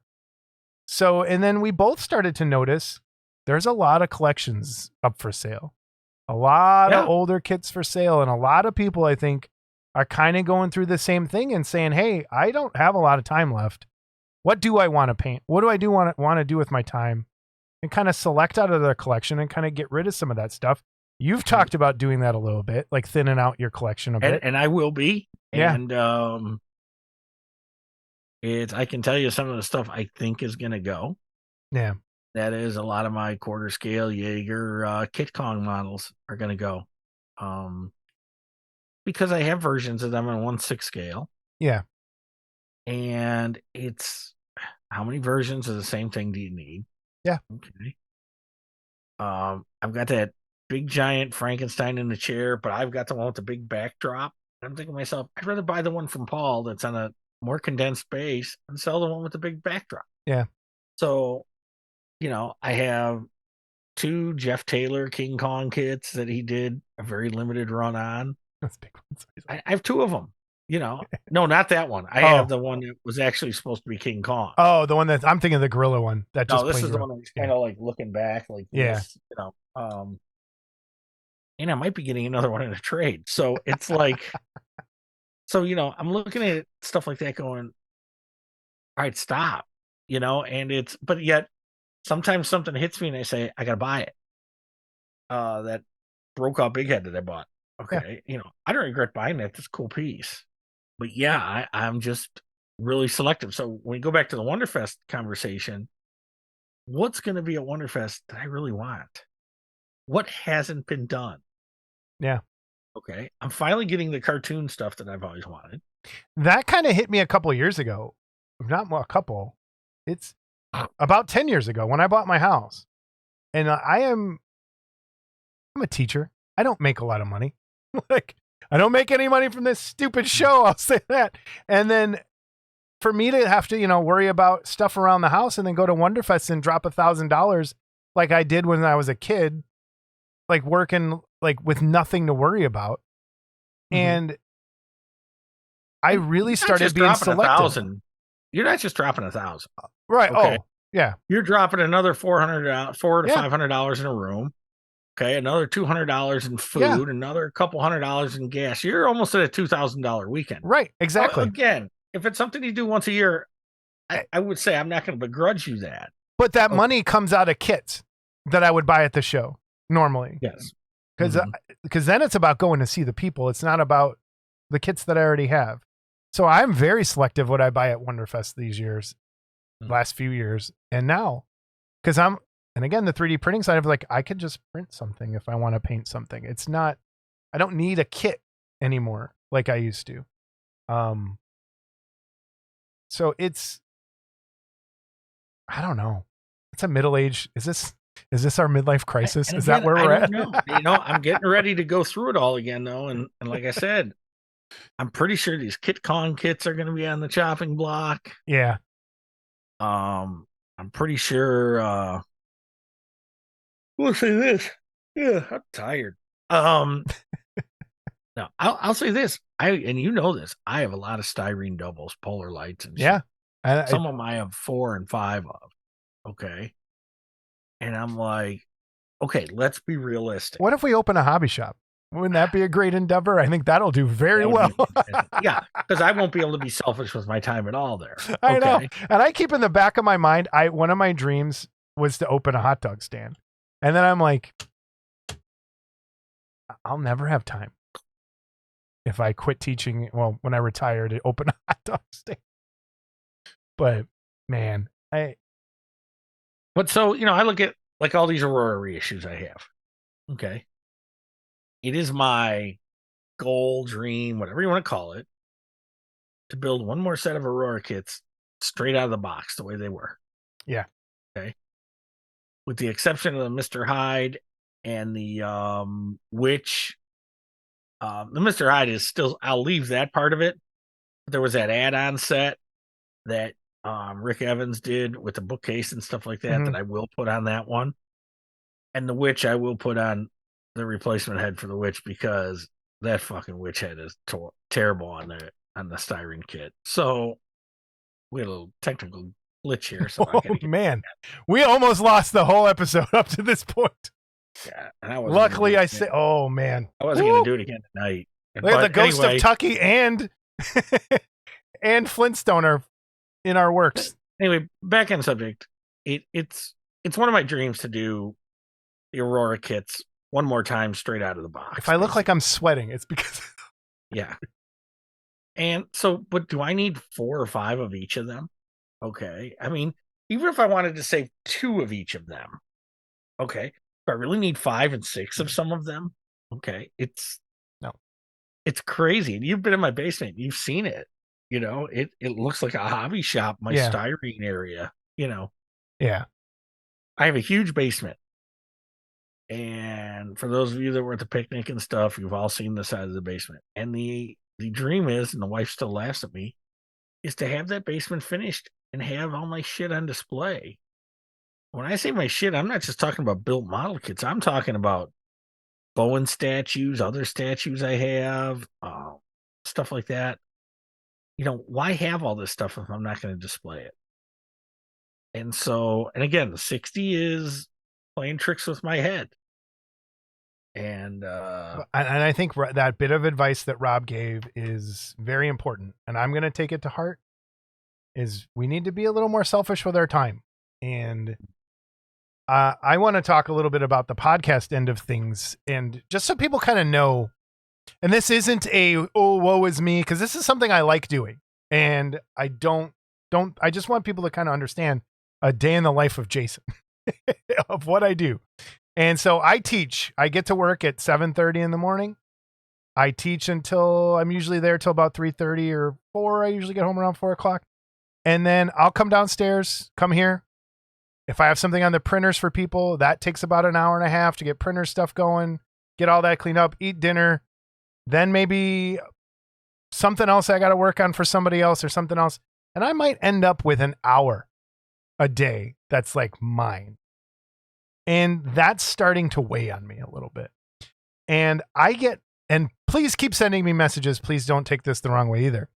I get messages all day long. And what I mean by all day long, from 8 a.m. till 1 in the morning, I'll get a message here and there. I get emails about the show, and I want emails about the show, but please don't feel bad if I don't answer you right away. I usually kind of wait till I get a bunch that I can answer all at one time. So sometimes when an episode goes live, if I don't answer a question right away, it's because I need a break and I need to walk away from an episode, because when I do an episode, it usually takes me 2 days of coming home and editing that whole next day. Then the next day is usually uploading to YouTube. And then I just need to walk away from it for a little bit. Otherwise, I'm not going to want to do this ever. So please don't take any of this as and now you've chosen to do a second podcast as well. And I also have that other one, the movie side, the one, and I like talking about movies. So it's 3 times a month plus unboxings, plus the how-tos, plus other things that might come in.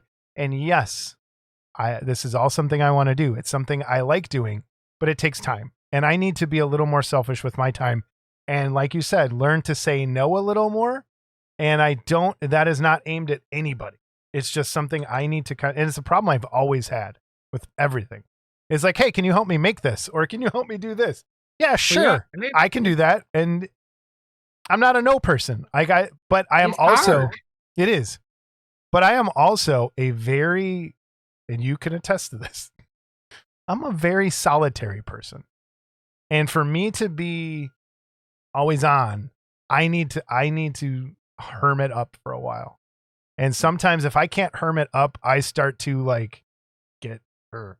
So, and we've talked about before, I suffer from social anxiety quite a bit.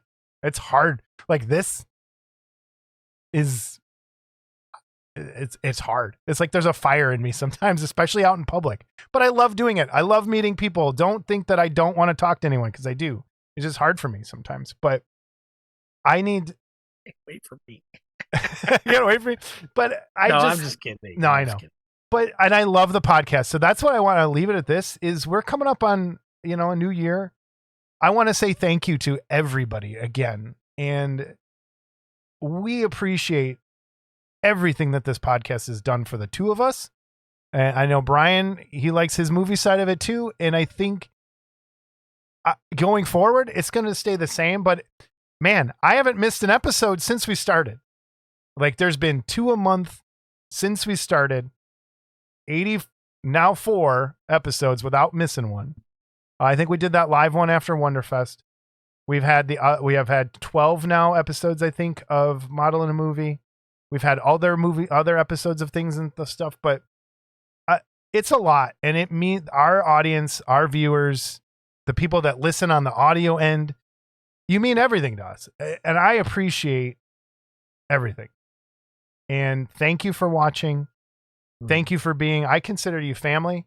When I see you guys out, when I see you at Wonderfest or the barbecue or wherever, if we stop by your house because we're in town, I love it. I wouldn't change it for the world.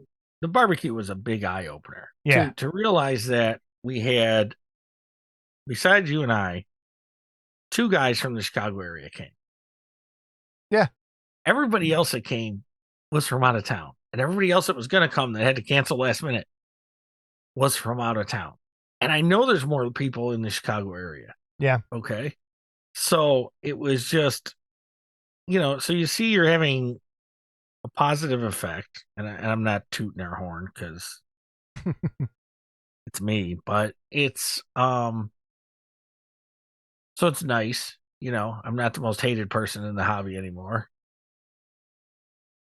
Well, I mean, after I'm still this up one, there. we'll I'm still in see. the top 10, but I mean, yeah, top 10. I'm top 20. But and I'll say this, and I don't do anything.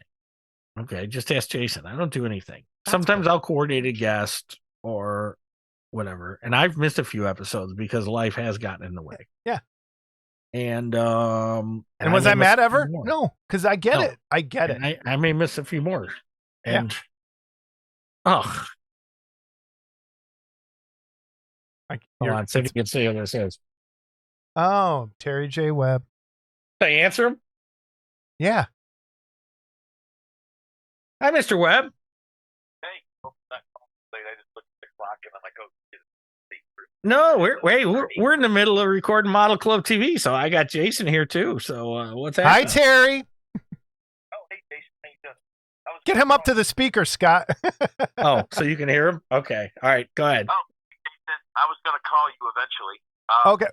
Just real quick, didn't mean to interrupt anything. 7 hours later. I don't know if you guys know. You know he invented the chaperone butler piece? You know that was his idea? I did not. Terry, we gotta go. All right, Jason's yelling at me. We gotta go. Finish. We're recording. We gotta go. All right. I'll talk to you. Almost 11. All right. No problem. You too, Terry. Bye. Okay. Woo. He's funny as hell. But he don't want to come on. He wants to talk. And he always says, what would we talk about? And I'm like, I'm sure you'll find something, Terry. So the next time Terry calls during the show, we're not answering. We don't answer the phone. And number 2, you just said the reason I was laughing at the beginning of this, and I think I stopped recording at that point. We just got done saying we're going to say no more. And what did you do to Terry? You said yes. It was hilarious. In real time, our problems happen. Okay.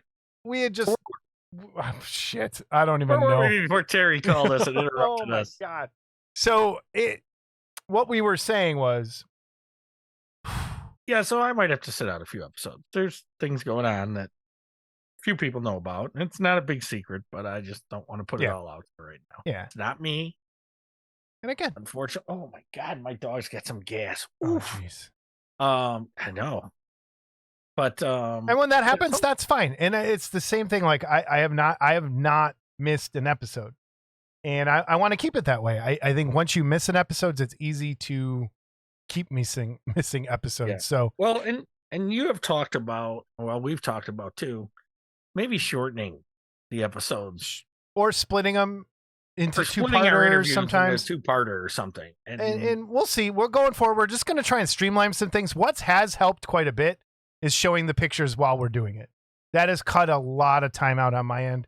I hope people enjoy that part or think it's okay. I know the pictures are a little smaller, but it helps me a lot to be able to do it that way. It's a little on the front end work, but we're going to keep going.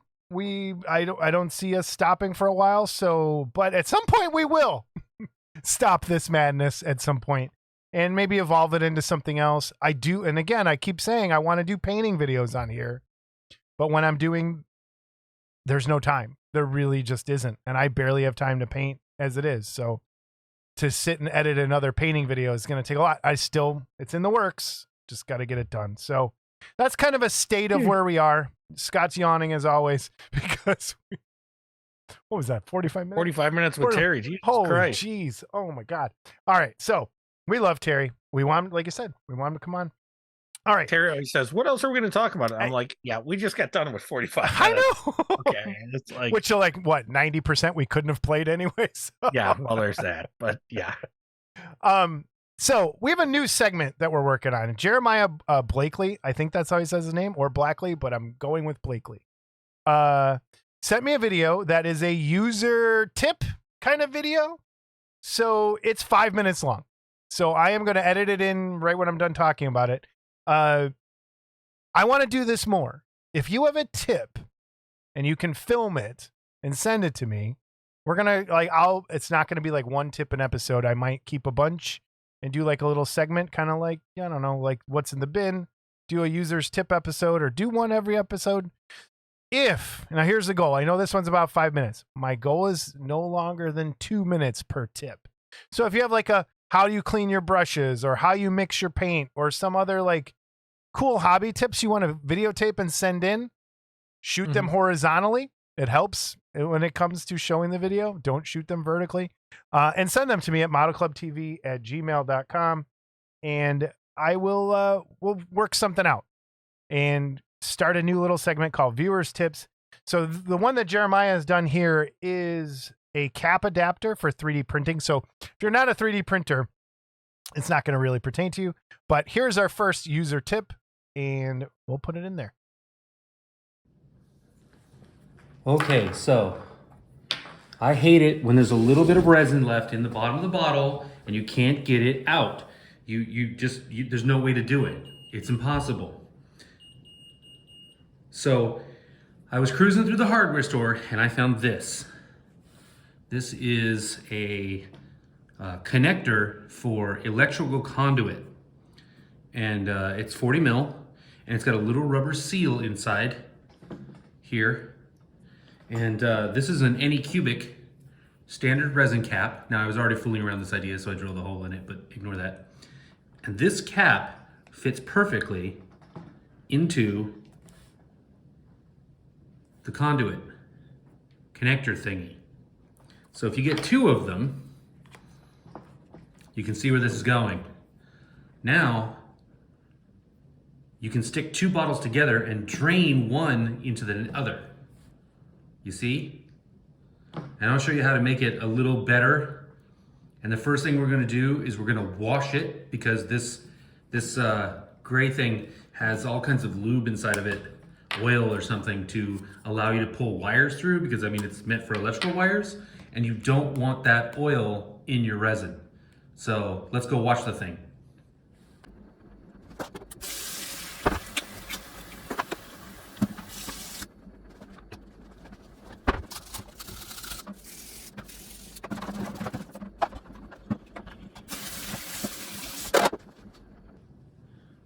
The next thing we're gonna do is we're gonna saw the top of the cap off. Now I drilled this one, but it's still got a substantial lip on the inside. It's kind of hard to see that, but you can see from the top. It's got a substantial lip on the inside, so I don't want that. I wanna cut it all the way back to this edge. So I'm gonna take it out in the garage and I'm gonna attack it with a hacksaw and I'm gonna cut the cap off right about there. Hi. Okay, welcome to my garage. It's very narrow and it is a giant OSHA violation. It's full of random projects, but we're gonna ignore that because the only thing I'm after is this vise. I'm gonna grab one of these caps. I'm gonna jam it in the vise. If you don't have a vise, you just have to have steady hands. And I'm gonna saw off the top of the cap.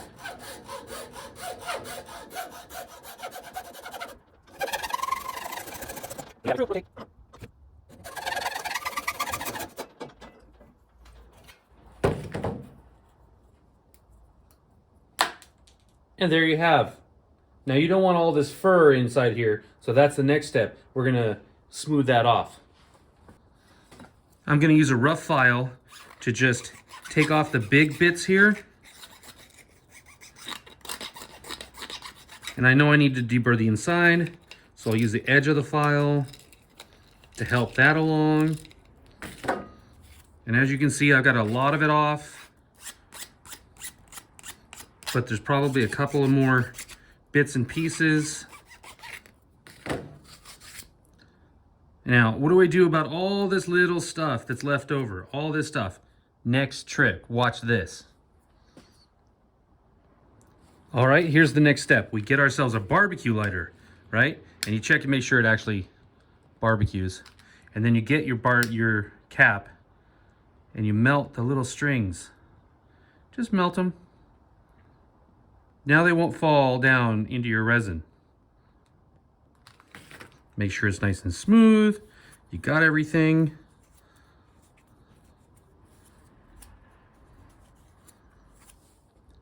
Perfect. And do it one more time so you have 2 of them. So the next thing we do is we take the thingy and we take the cap and we jam them in. So now you've got them jammed in both ends, and you get your super glue and you run a little bead of super glue all the way around.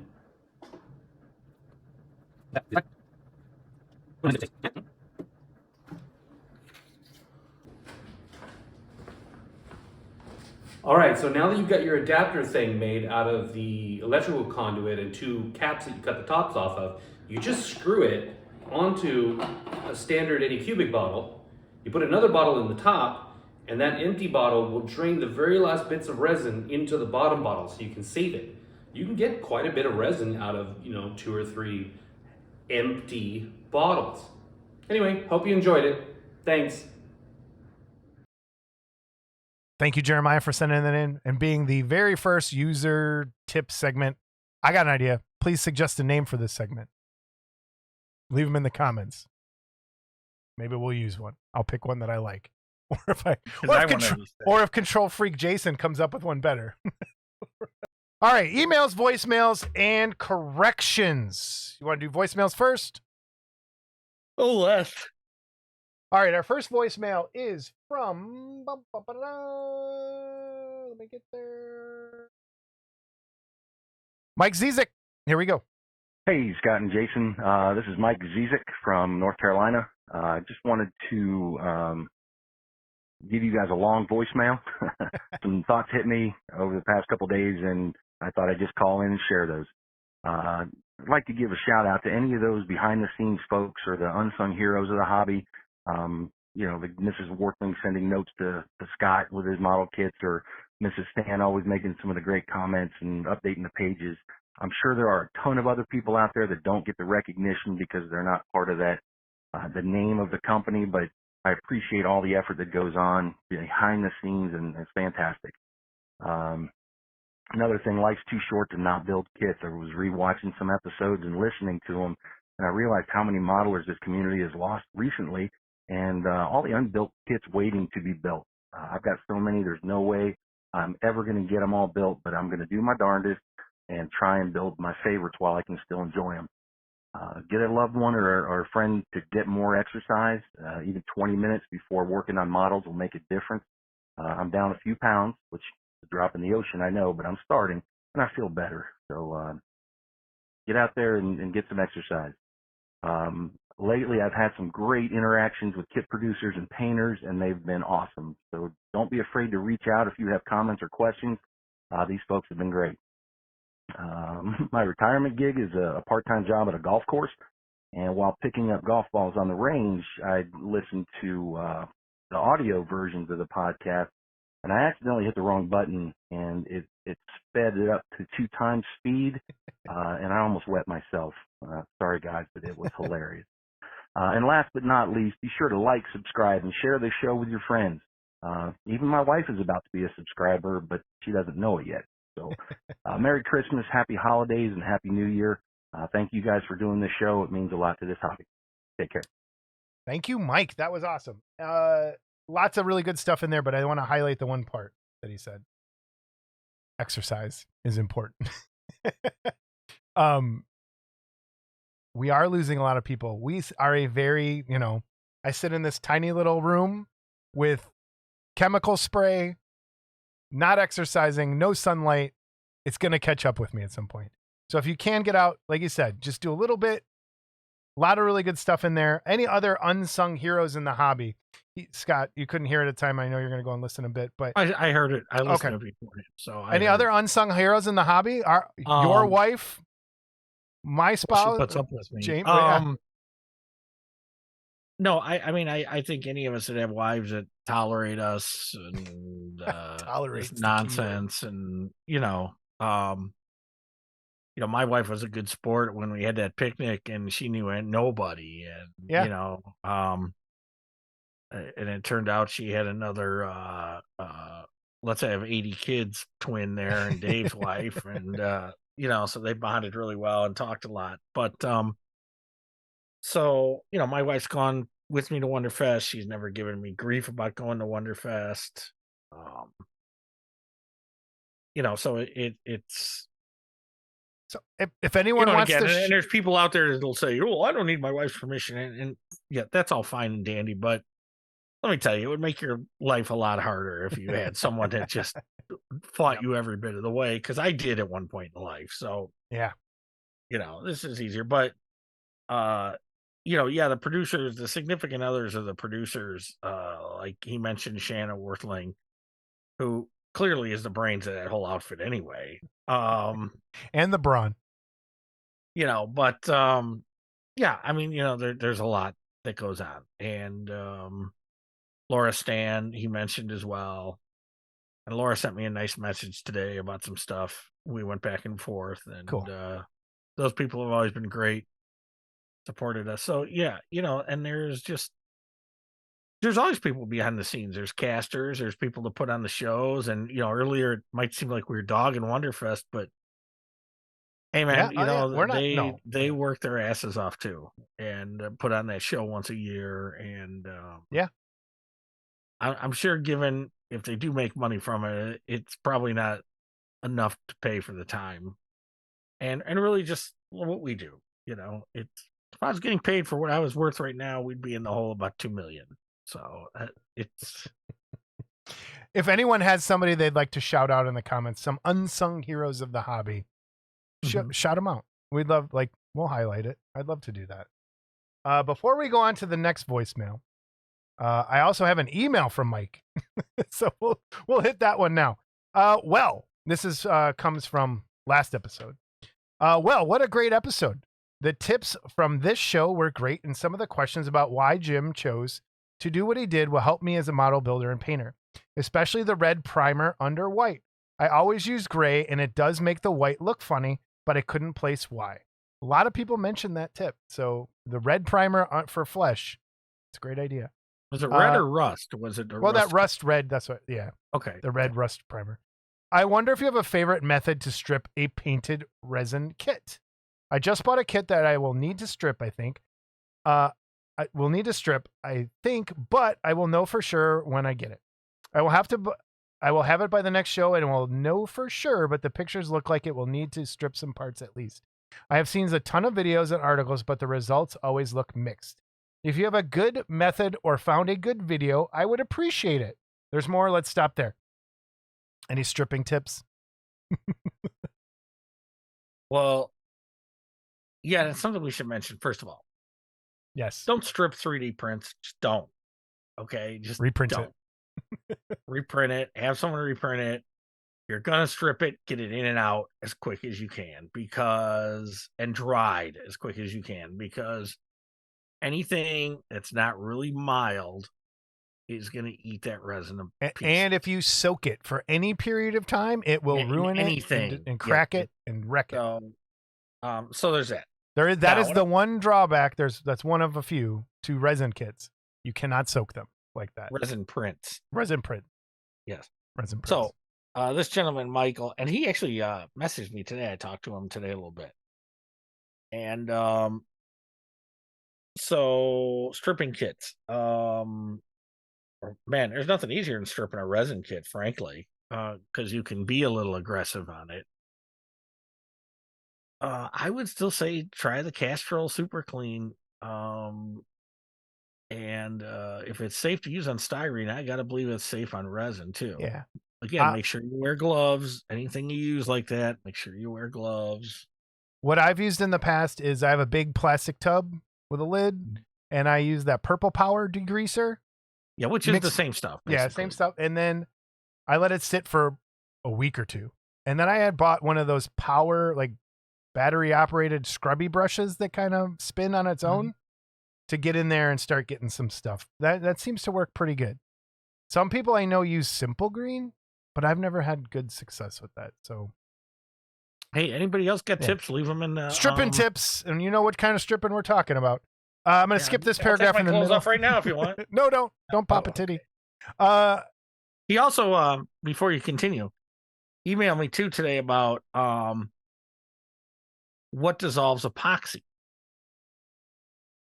And I don't know that anything dissolves it, but I do know this. If something's epoxied together, you can generally break it apart. Okay. Yeah. Because, and this is really anything with a resin kit, because most resin kits are either put together with crazy glue or epoxy or whatever. And none of that stuff melts plastic like model glue does to a styrene kit. Right. So what's going to happen is it is going to break. Now, if someone had puttied something, you're going to lose all that. I have Okay? noticed though, when you soak it, it does weaken that stuff a little bit. Yeah, alcohol able to weakens some epoxy sometimes as well. Rubbing alcohol. I had something in there. I've got a kit that I peeled so much epoxy off of it. Now, I don't know what kind of epoxy it was.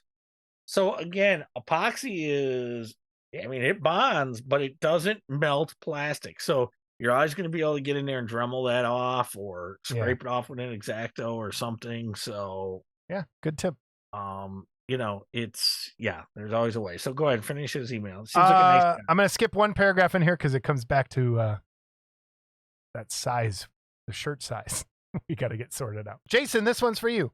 I am an eBay searcher, and for sure, and lately some older but really good kits have been popping up. I want a Blackheart Medusa wall hanger for $130 plus shipping. Karma has been good to me, and I got the Man of 1,000 Faces by Janice for $335. It is painted, not very well, and needs to be stripped, hence the question above. Anyway, if you have any kits you would want me to look for while I'm at it, I'd be glad to. Give me the name and a price, and I'll do my thing, and I can keep the peepers open. Open peepers. So, Man if I find something, I can let you know. I have gone on long enough. Thanks again, and don't glue your eyelids shut, Mike.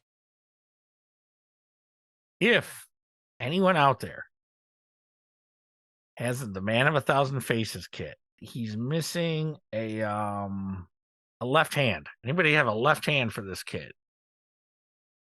For whatever reason, an extra left hand or whatever that they can spare, or God forbid you have a mold of it for some reason, can help this guy out. Now, I have a mold for one of the hands, but I don't know which one, because I made someone else lost a hand, but I don't know if it was a left hand or right hand. So I gotta find it. If I have the left hand, I'm just gonna cast it and send it to him. But okay, if not, if he's just missing fingers, I might be able to just cast fingers out of something, do it real quick, stupid mold. But Mike, we'll get you what you need somehow. Somewhere. Cool. All right, we're going to continue with emails and then do the last voicemail. This one is from Jeff Gadish. He is Thomas Fairfowl on YouTube. Hi, Mr. Walker. Oh, that sounds weird. I was wondering if you or your viewers would be interested in a YouTube channel I have recently come across. It is called Jay Jennings Podcast, and among other things, Mr. Jennings features classic horror models. He is also giving away old garage kits. All he asks is that the winner of the drawing pay for postage for the kit. I just won a Wolfman model, I think it was Exo Facto, and he's currently offering the Body Snatcher. He seems to be trying to build his viewer base, and there doesn't seem to be many people putting in for his kit yet. Also, I have hastened to add that I do not know how long he will continue this practice. At any rate, I thought your viewership might be interested, not least because they could pick up a rare garage kit at a bargain price. That's cool. I'll put a link down to that podcast down below. We'll, share out too. I have been thinking of getting the Model Club TV 3D print of you and Scott.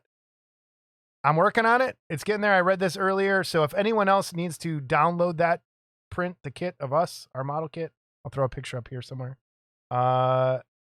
It's available for you to print for free. And if you need me to do it, I can handle it. Oh, it's like small and then 1/8 scale. That's kind of what I've been doing. Get with me about that. So, all right. Awesome. Next from Ed Riley. I hope all is well with you and Scott. I still enjoying all that you two do with Model Club TV. I don't know after this episode. And am looking forward to the live show at the end of the month. I've attached some photos of 2 kits with Christmas theme for the gallery. The first one is Bumble Kong, and it is an original sculpt based on the Humble Bumble from Rudolph the Red-Nosed Reindeer, made completely out of AV's epoxy sculpt, wire, and aluminum foil as the armature. I don't consider myself much of a sculptor, but I had to try my hand at making this. I think it came out okay. The second one is called Mean One, and the figures are from Barry Crawford's Attack of the Clay People. The Grinch and Max are the only things not scratch built by me. The Grinch is 4 inches tall, so overall it's a pretty big diorama. I'm going to put a little picture here while I was talking. See the rest in the gallery at the end. Thank you, Ed. I think it looks cool. Get us all in the Christmas spirit. That's emails. You ready? We're going to end with the Ghost of Tucky. He called in again. Again? And, I'm starting to think he doesn't like us. Even though, he's kind of said that so much every time, especially about me. Well, he definitely don't like you. Yeah. And I sense... And who can blame him? I know. I sense some hostility this time. So, without further ado, the Ghost of Tucky returns. It's me, John Tucky. So how did I die? Really, it's well known throughout the hobby how I died. I had been sick for a very long time. That's right, sick of Joe Hamson's bullshit. His constant meddling and shit starting took its toll on. Hell, do you think I haunt this dog and pony show to begin with? Because I have nothing better to do. Unlike Joe Hamson, I would rather be building kits. But instead, I'm dishing out kits. I am now committed to being that proverbial thorn in Scott's ass. It's the very least I can do at this point, and most definitely, fuck Jason Walker, too. There we have it. He's going to be a thorn in your ass. Have you ever had other things in your ass or just thorns? Just thorns, but I'm not a prude. I'm not. So. My take on this is, especially the last two, have gotten just a little more bite. Maybe he's being tortured a little bit too much by Satan, and he's taking it out on us. So, I'll say this, okay? I'm still taking this with a grain of salt as it's someone having a good time, okay? And if it is someone that's got serious issues, I think most people that have made it this far in this episode have serious issues. I just mean someone that's got serious issues with me or you or both. Then I would always say, stop hiding behind the internet and just come out and say it. But until then, I think it's funny. I think it's hilarious. I don't take it seriously. I don't feel threatened by it. I know we've gotten some advice recently telling us to be careful. You never know, but it's like, well, what are they going to do to us? So he's a ghost. He can go anywhere, see anything. He could possess you. You could get possessed by the Ghost of Tucky. I hope he possesses me right when I'm wiping my rear end and my finger slips. Okay. I get a whiff of that. But anyway, we're stopping there. We love everybody. We love our audience. We're going to keep doing it. We have one more episode before the end of the year. Thank you again to everyone who's donated, participated, commented, sent an email, sent a voicemail, especially the Ghost of Tucky. Okay. And we're going to get details worked out on the 30th. Maybe we'll do a commercial. Yeah, we'll do that. Just to throw out, let everyone know what's happening and what you can do. So, yeah, there'll be some cool stuff happening that day. So we've hyped it a lot. Watch it crash and burn and be terrible and, in typical our style. Well, you are going to have that ape on, so you can only do so much. Brian will be there with us too, so that's right. Why don't you give me some control of this so I can mute him? Okay. All right. You'll forget to mute or something. Or come up with an excuse. We'll see everybody next time. Take care, everybody. Live show. Bye. December 30th, 7 p.m. Central Time, 8 Eastern, 5 Pacific. Whatever. I don't know. Don't get too crazy with the math, killer. So. Bye, everybody. All right.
All right, recording. Check it out. Gave up? I gave up. Man. Even on the ponytail? I couldn't do it. I couldn't do it. You're looking pretty old. Dude, I couldn't do it. It was just, I look like a doofus. More of a. If I could just like snap my fingers and have it go to like long, I'd be okay. Why do you seem really quiet today? What do you want me to do? When I say anything, you get mad, you tell me you hate me, you... No. Quiet is in volume level, not I don't know. not personality. Hold on. Let me make sure I've got the right microphone. Yeah, that's what. Yeah, just double check that. Yes, I do. Okay. Just get right in there. How about that? Second take. How about that? Got that on record? Good. I do. I'm glad. You ready? I'm always ready. Are you ready for this? This is it. Big show. Hello, everyone. What? Now you fucked me up. You always